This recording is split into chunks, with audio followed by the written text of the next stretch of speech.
Olá, boa noite. Cassiano Bittencourt, Ilusão Estrategista. Hoje eu vou falar do resultado da Camil. Era para eu ter feito já há algum tempo atrás. Acabou calhando que hoje eu parei para dar uma analisada. E o que a gente vê na Camil é um caso bem interessante. O resultado foi fraco. O terceiro trimestre de 2018 deles foi bem fraco. Eu diria até medíocre. E a gente tem ali, a princípio, um choque com um crescimento grande, tanto de EBITDA como lucro líquido. Mas olhando mais a fundo, a gente vê rapidamente que aquilo ali é referente, afetado especificamente por receita não recorrente que vem de questões fiscais e de contribuição social. Então é algo que aconteceu nesse trimestre e não vai se repetir. Retirando aquilo, a gente vê ali, aí sim vê o resultado medíocre, queda no EBITDA, queda no lucro líquido, referente ao trimestre anterior, então, e inclusive na margem operacional. Então, com isso, partindo mais a fundo para a análise, eu fui olhar o endividamento. Quando a gente olha o endividamento, a gente vê que a empresa tem aí um endividamento considerávelzinho. Esse endividamento vem crescendo, no último trimestre cresceu aí aproximadamente 100 milhões de reais. Isso ainda não contando com a compra da SLC Alimentos, que deve aumentar esse endividamento ainda mais um delta para cima, porque foi realizada em dezembro de 2018 e esse balanço aí o fechamento deles é em novembro de 2018. Então ainda não está ali constando essa compra da SLC Alimentos. Quem quiser mais detalhe lá no resultado tem tudo detalhadinho, bonitinho. Além disso, a gente vê aí uma dívida líquida EBITDA, que geralmente é um índice bom para ver o endividamento. A gente vê essa dívida líquida EBITDA, que eu não consegui a abertura, mas eu imagino que seja com esse EBITDA inflado, com os resultados não recorrentes, o que é negativo, porque você vê lá 1,9 vezes a dívida líquida sobre EBITDA, e você sabe que aquele número ali é possivelmente maior, porque o EBITDA que está na base dessa fração aí deve ser um pouco menor, consideravelmente menor do que o que eles estão usando para fazer essa conta. Então a gente deve ter tido aí um aumento considerávelzinho do dívida líquida EBITDA. Além disso, a gente tem que a empresa é uma processadora de alimentos. Por ser uma processadora de alimentos, ela já trabalha com uma margem meio apertada. Nesse momento está ali próximo de 9%.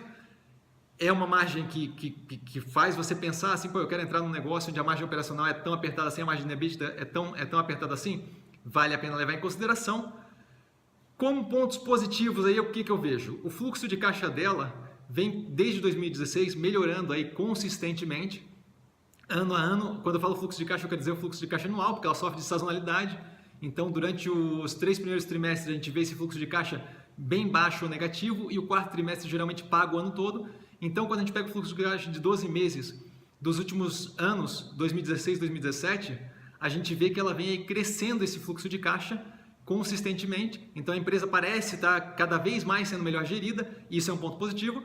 E o outro ponto positivo são as marcas. Ela é dona da Camil, que é uma marca super conhecida, de arroz e feijão. Ela é dona da Coqueiro, que trabalha com pescados, também super conhecida.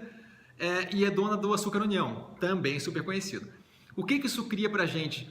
Isso cria um caso bem peculiar aí de investimento em ação.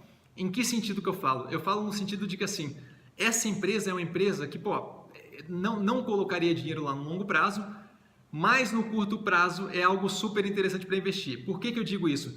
Porque você pode trabalhar como uma questão de catch and release. Por quê? A empresa ela tem marcas tão fortes e ela tem ali um nome de mercado construído há tanto tempo que a ação dela tende a não passar de um threshold, de um limite inferior, que no caso a gente tem visto desde a abertura de capital dela, é o limite ali de R$6. Ela geralmente chega muito perto de R$6, mas não passa daquilo. E ao mesmo tempo, os resultados medíocres e a incapacidade dela de simplesmente dar uma guinada de verdade faz com que ela também não passe dos R$ 8,50, ali próximo dos R$ 9. Então o que a gente tem? A gente tem uma ação que fica sempre naquela banda, mas que oscila bem. Você vê eventualmente dias onde ela tem oscilações acima de 5%. Então isso cria uma situação muito interessante, porque você tem a segurança de que aquilo ali não vai afundar, pelo menos agora no médio prazo, e você tem, ao mesmo tempo, é um investimento onde você não vai estourar ali e ganhar rios de dinheiro. Mas você pode trabalhar na base do catch and release. Catch and release é quando é aquela tática de pescador onde eles pescam por esporte e aí a ideia é pegar o peixe e soltar o peixe, pegar o peixe e soltar o peixe. A mesma coisa dá para fazer com a Camil, que seria o quê? Você, à medida que ela vai caindo, bateu ali, e aí é opinião minha, tá? Mas assim, bateu ali nos 7,10, você pode ali dar uma pegada num lote. E aí naquele mesmo esquema que eu falei quando eu falei da minha estratégia. Um lote, 1 a 4% do seu portfólio. Por quê? Porque você quer a possibilidade de, à medida que vai caindo, comprando mais. Então, pô, marcou ali a 7,10, cada 5% que ela cai, mais um lote. E aí, cada 10% que ela sobe, aquela tranche, aquele lote que você comprou, aí liquida. E aí você fica nessa oscilação, que a ação deve ficar entre 6 e 8,50, você fica nessa oscilação ganhando aí 10% à medida que a empresa vai oscilando. Para cima, você liquida, para baixo 5% você compra, para cima 10% você liquida, para baixo 5% você compra. E à medida que você vai fazendo isso, você vai tendo aí algo o mais próximo possível aí de um ganho consistente com o mesmo papel durante um bom tempo. Essa é a estratégia que eu uso, é isso que eu faço com a Camil. Então, só para envelopar aí a ideia de investimento, a tese é o quê? Entrar nela sempre pensando em curto, médio prazo no máximo e sempre naquela ideia de, pô, bateu meus 10%, não quero saber se pode ir até 30%, até 40%. Bateu meu 10% eu vendo, bateu 5% para baixo eu recompro, bateu 10% para cima eu vendo, bateu 5% para baixo eu recompro. Para o quê? Para fazer sempre esse ganho aí de 10%, e aí manter aí o portfólio girando. Eu fico por aqui. Vale lembrar, quem aprende a pensar bolsa opera com mero detalhe. Até amanhã.